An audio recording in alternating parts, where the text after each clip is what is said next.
بسم الله الرحمن الرحيم. حقوق ugu muhiimsan shacab ama qof muwaadin oo kulleeya wadankiisa waa in uu waxna dooran karo lana dooran karo.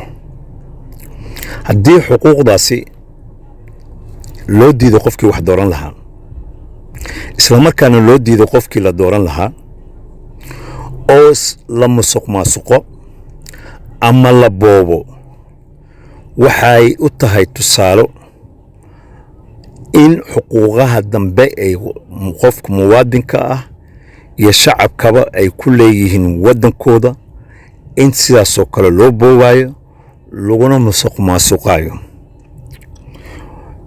waxaan ku jirnaa xilli doorasho ayaan ku jirnaa oo ah labada aqal.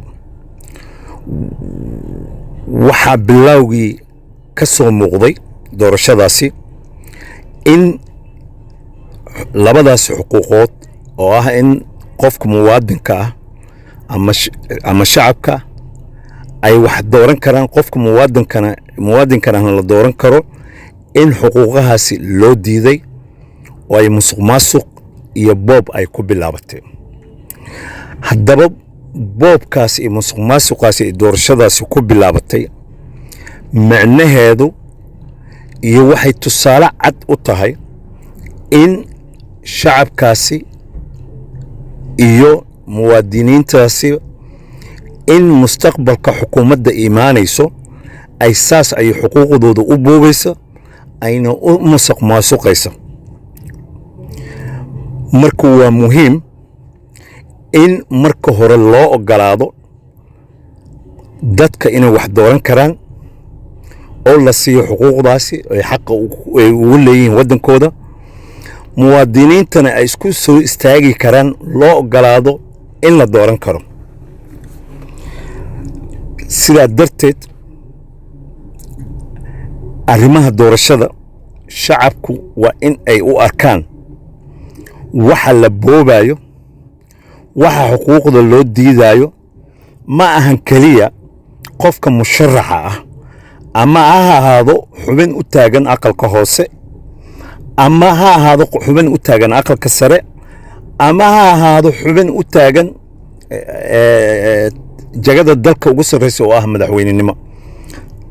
ma ahan dadkaasi dadka la boobayo xuquuqdooda oo la musuqmaasuqayo, loo diidayo in ay u soo istaagaan xuquuqdaasi oo muwaadinku uu ku leeyahay wadankiisa.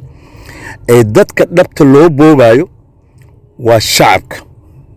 haddii marka loo diido shakhsiyaadkaasi kooban xilka u taagan, haddii loo diido shakhsiyaadkaasi kooban oo ah inay wax doortaan loo diido oo idinka dhanna markhaati aad ka tihiin, berrito maxaa diidaya xukuumaddii ku timaado qaabkaasi in ay idinkana xuquuqihii aad ku laheedeen waddankiinna shacabkiinna guud inay idiin diidayaan, idiin musuqmaasuqayaan, idinku dhibaaya? maxaa diidaya? ilaan waxay idiin soo tuseen sida ay ugu diideen dadkii koobnaa wax dooranaya, siday ugu diideen dadkii koobnaa ee rabay in la doorto. marka shacabka Soomaaliyeed waxaan rabaa dadka musharaxiinta ah ama ha u taagnaadaan aqalka hoose ama ha u taagnaadaan jagada madaxweynenimo, aysan u arkin inay yihiin shakhsiyaad mansab raadinayo, aysan u arkin dad maalin walba cabaadayo oo soo taagan idaacadaha. ay u arkaan haddii aanan la sugin oo aanan la hubin in ay doorashadan cadaalad ku dhacdo, inay doorashadan ku dhacdo daahfurnaan ay ku dhacdo, waxaa laga dhaxlayaa oy musuqmaasuqaas iyo boobkaasi dowladda ku timaado, waxaa laga dhaxlayaa idinkana inaad xuquuqdiinna aad berri ku weyni doontaan. sidaas darteed taa waxaa sii dheer oo kale, shakhsiyaadka maanta boobka kuraasta lagu geeyana berrito markii ay ku xadgudbaan xuquuqihiinna, berrito ma ahan dad mathalaad ku yimid, waa dad la soo xushay oo boob lagu keenay iyo musuqmaasuq. berrito idima doodayaan ilaan idima mathalaan. marka sidaas darteed waxaa muhiim ah in shacabku ay tahay inay fahmaan doorashadaani inay tahay xuquuqda ugu muhiimsan ayna ku bilaabanayaan xuquuqaha shacabka ay ku leeyihiin waddankooda iyo muwaadinka ku leeyahay. haddii tan la saxo wax kastoo xuquuq ah waxa waaye waa la sixi karaa oo waxaa la heli karaa dad idinka idiin matala oo matalaad ku yimaado lana xisaabtami karo dowladdaasi berrita imaanayso haddii ay qalad iyo xadgudubyo ay idinku soo biso oo haddii ay dowladdaasi ay nafsadiinna iyo maalkiinna ay difaaci weydo.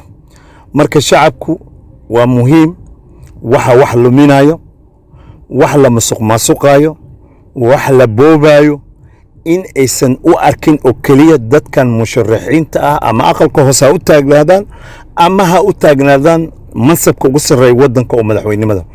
dadka oo maaragtay la boobaayo, la masuqmaasuqaayo oo xuquuqdoodu ay ku weynayaan 4 sano ay soo socoto ama ka badanba ay noqon karto waa idinka.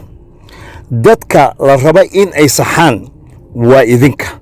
laakiin haddaad tidhaahdaan waxaan isku daynaynaa inta wax rabta mansabka raadinaysa aan isku daynaynaa oo kii xoog badan iyo kii lacag badan ayaa macnaha soo baxo, waxaad ogaataan xuquuqihiina dambe oo dhanba in ay idiin diidi doonaan dadkaas. marka doorashadaani waa muhiim, waxay muhiim u tahay waddankay muhiim u tahay, shacabkay muhiim u tahay.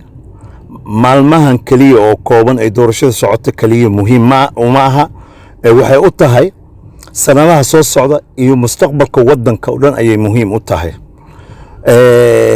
mana ahan in aan mar walba nidhaahno dadka doorashooyinkii hore u dhacay ayaa musuqmaasuq iyo boob ku yimid.